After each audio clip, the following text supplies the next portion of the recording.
Mark chapter 9 verse 23, which say, Jesus say, if you can believe, all things are possible to him who believes.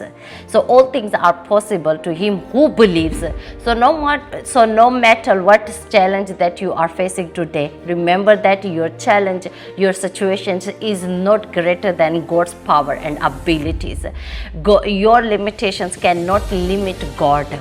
Yes, your limitations cannot limit God. He is still able to heal, to provide for us. He is still able. That's why he said to Jeremiah, is there anything hard for me? There is nothing hard for God. He is still able to do exceedingly and abundantly beyond our thinking. Hallelujah. What a beautiful verse is Jesus say. If you can believe, all things are possible to him who believes. So people of God, we should not limit God.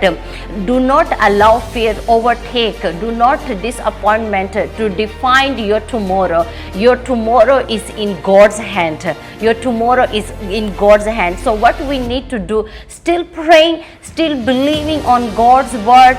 Every miracle started with someone who brings impossible situations to God, because God specializes in impossible things. Yes, what seemed to be impossible with people is possible with God.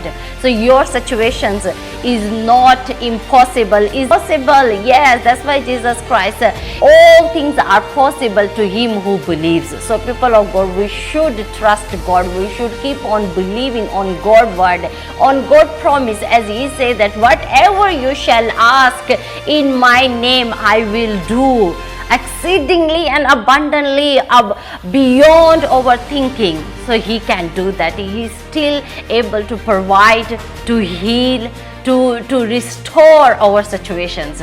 Yes, that's what we need to do, praying and believing to God. Praise the Lord. Have a blessed day.